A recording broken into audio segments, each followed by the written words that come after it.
Hey guys, welcome back to my channel. So in today's video, I'm going to be doing the mid-year book tag.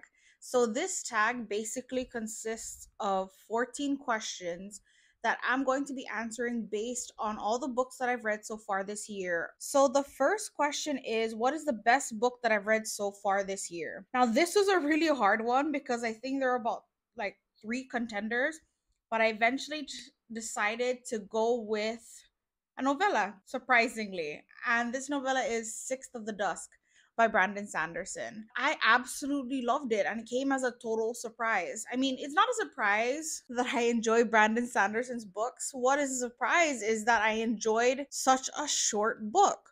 I didn't think that something so short could pack such a punch. I think this book is only like a little over 100 pages. It's basically about this man. His name is Six of the Dusk. So Six is a hunter who has this very culturally important and dangerous job of hunting creatures on these very dangerous islands. So in this world, it's basically part of Brandon Sanderson's Cosmere, and Six goes hunting on one of the most dangerous islands in his known universe.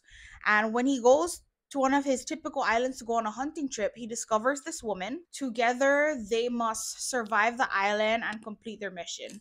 Now, I don't want to get too much further than that because it is a novella and I don't want to spoil too much of the book, but I basically loved it because of its pacing.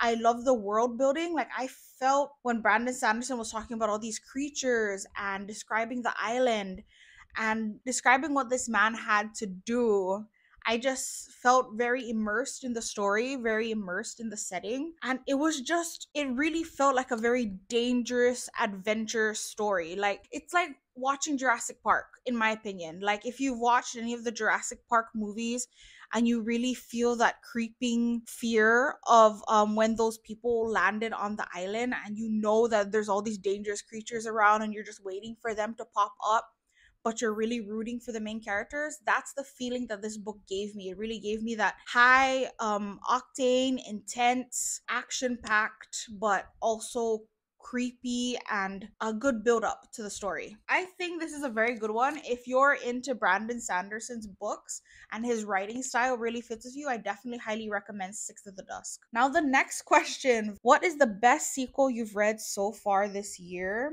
I had to go with Good Girl Bad Blood, which is the sequel to A Good Girl's Guide to Murder by Holly Jackson. Now, I really enjoyed A Good Girl's Guide to Murder, and I really enjoyed that one. It's a YA mystery novel following this girl named Pippa. She was trying to solve this cold case murder that happened in her town. Now, that's what the first book is about. The second book follows Pippa as she is trying to solve another mystery that happens in her hometown. And I felt like this book went even further and improved on the first book. There's more character development because we were still following a lot of the same characters, but it followed a different type of mystery than the first one, and I felt like this mystery had even higher stakes than the first book and really delved deeper into the characters, especially Pippa as a main character. So yes, I have to go with Good Girl Bad Blood by Holly Jackson. The third question is, what is a new release you haven't read yet but want to? It will probably be How to Sell a Haunted House by Grady Hendrix. I actually purchased this book. I think it came out earlier this year, if I'm not mistaken. And I believe it's a horror novel regarding these two siblings who have to return to their childhood home to kind of pack it up and sell it after their parents die.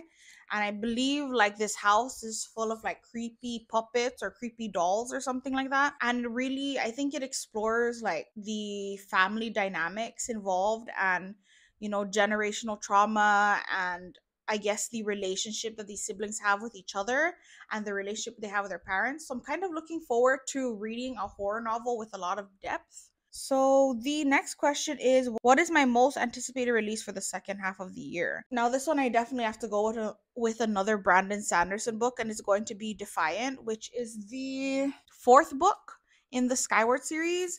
Now I just read the first 3 books in the Skyward series in this first half of the year. I have them right behind me. And I'm definitely excited to see where Brandon Sanderson takes this story. Like after the ending of the third book, I was really interested to see where we were gonna go from here. I don't want to get into spoilers because obviously it's the fourth book in a series, but I felt like there are so many possibilities of where this story could go. And I don't even know if Defiant is going to be the last book. In my, I'm not too sure. I should probably look that up, but I'm always excited for a new Brandon Sanderson release, especially when it's a new installment in an already established series. The series follows Spencer, who dreams of becoming a renowned pilot in the, I guess, the space fleet of her people. So in this world, the human race is stuck on this planet and they are being trapped on this planet by a mysterious alien race. So the only thing standing between these humans and complete annihilation are the pilots who are defending the planet from the aliens. On top of this, Spence's father is an infamous coward who apparently ran from the last battle that their fleet had to get into to defend their people. So apparently he ran away from the battle, and Spencer dreams of bringing honor back to her family's name and potentially clearing out her father's name because she can't believe that the man she knew would be a coward. So there's that. Very excited to see where the series goes. The next question is okay, what is my biggest disappointment so far this year? And I'm really sad to say this, but it's going to be Nine Liars by, what was Nine Liars by again?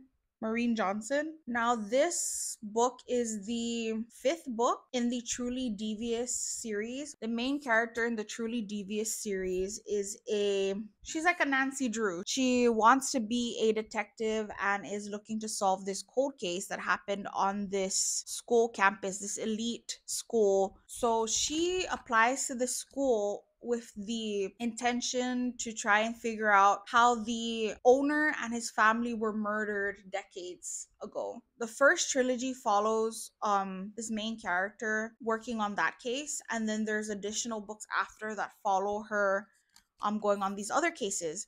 Now the fourth book I thought was really good. Box in the Woods. That was a really good book. I definitely thought that the new setting was interesting. The new mystery was very interesting. I enjoyed seeing the characters back and I loved their group dynamic. But this fifth book totally did the opposite of that.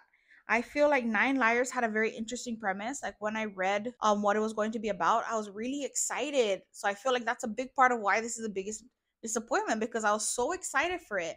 For one thing, I felt like it completely dropped the ball on the mystery. And for another thing, I really felt like it undid a lot of the character development that the first four books was working on. And I also felt like the personal lives and the drama completely overtook the mystery. All right, the next question is, what is the biggest surprise?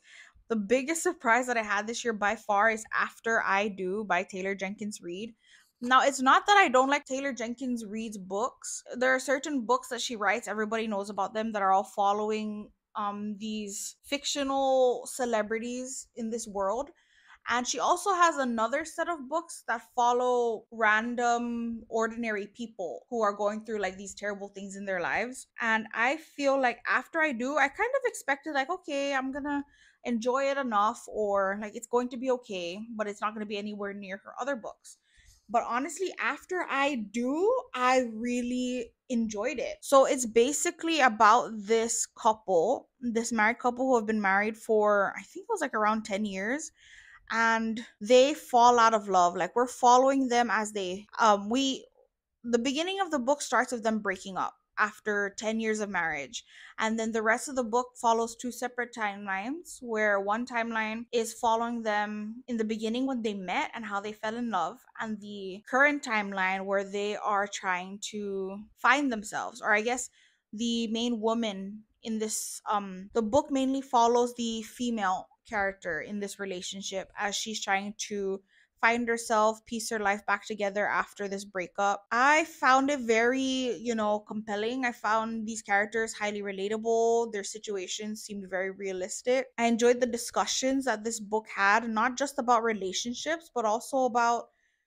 finding things that make you happy in life, or reconnecting with your family, dealing with grief, dealing with, heartbreak, and I guess learning how to love, but also learning how to still keep your life. Like, keep your life about yourself and not just about being in a relationship, in a marriage, not revolving your life around that. Now the next question is, who is my new favorite author, debut or new to me? Now I don't know if this author, if this book is this author's debut, but Sasha Rothschild, who is the author of Blood Sugar. All I know is I really loved Blood Sugar. I got this recommendation from Haley Hughes, I believe, and I'm so glad I picked this book up.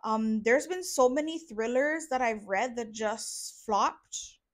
I feel like I've read enough thrillers now that not every single one of them is going to shock me or interest me just because it has one or two plot twists. And I feel like these thrillers just have to bring something new to the table in order to keep people interested in a world full of thrillers that just have the same formula every single time. And I felt like Blood Sugar definitely had its own unique formula when it came to writing this novel.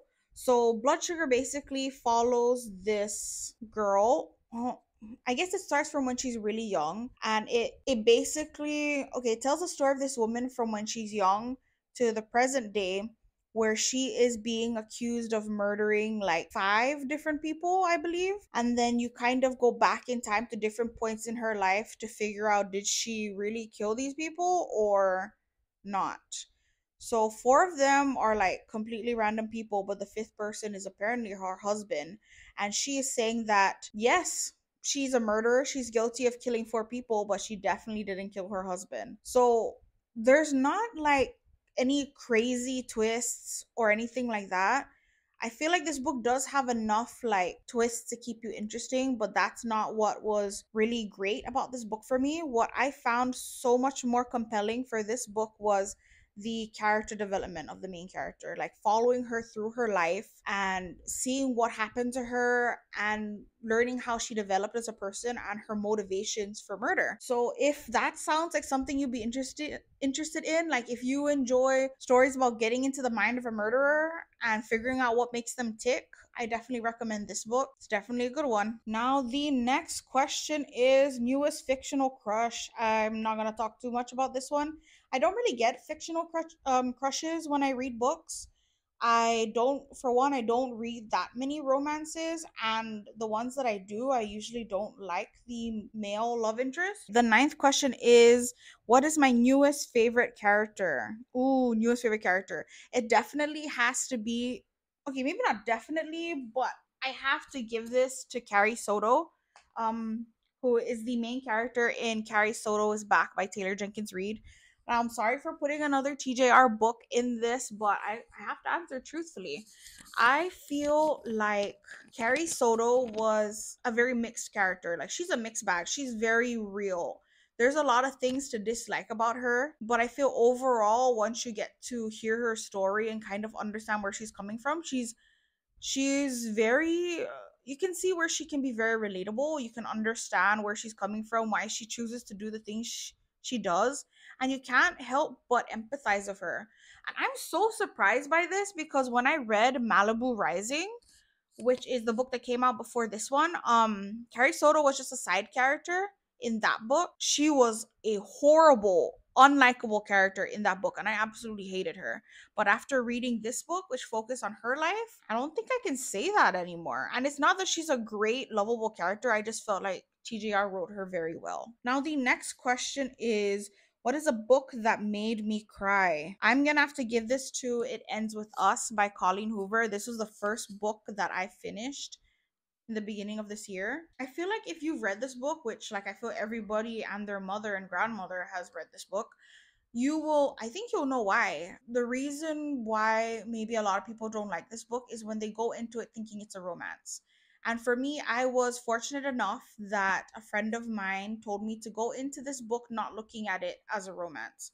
I went into it knowing that there would be domestic violence. I was aware of that, and I went into it trying to understand and see what happened in this book and try and understand the main character. I really felt for Lily in this book. She wasn't a perfect character by any means, but I really felt for her struggle, and I feel like Colleen Hoover wrote her so well that you can't help but empathize with her or feel for her, feel sorry for her, and root for her in the end to do well. You just want the best for this character. She felt like a very real character to me, and I looked at her as if I were looking at so many of the real domestic violence victims and survivors that are out there, and this book definitely touched my heart a little too close. Like, I don't know how you can read this book and not cry. All right, on to a better note. What is a book that made me happy?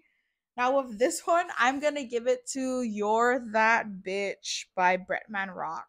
So this is Bretman's memoir, and he discusses his, his beginnings, his humble beginnings of growing up in the Philippines, to eventually becoming the social media influencer celebrity that he is today. I felt like this book definitely made me laugh, made me feel sad, but ultimately Bretman's voice is so iconic, so unique, so funny. Like, I found him so hilarious.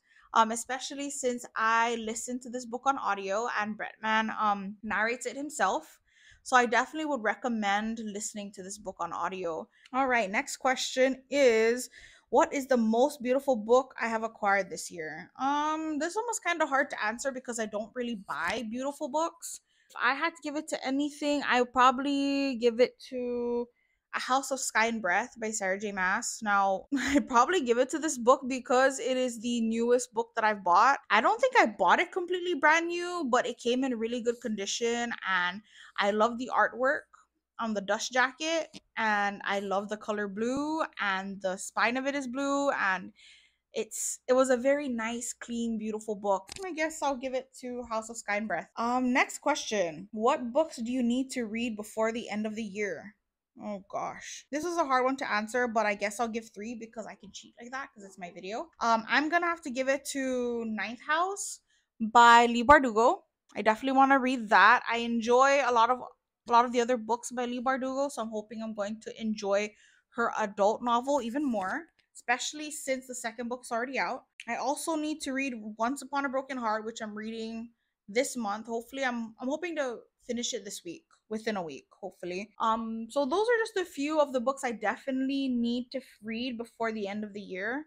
I'm glad I already have them, or I purchased them. I'm just waiting to receive them. Hopefully, they turn out to be books that I enjoy. Now, the last question is, what is my favorite book to movie adaptation? I'm so sad that we're ending with a question like this because most of the books that I read, I don't think that they have adaptations that I know of. And if they do have ones, I definitely didn't watch them.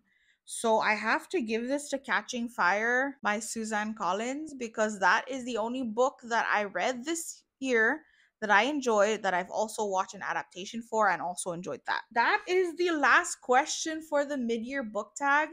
Thank you guys so much for watching this video. If you made it all the way to the end, I really love talking about the books that I enjoyed. Let me know what books you've been enjoying. What would be your answer for number one? What was your best book you've read so far this year? I'd love to hear about that.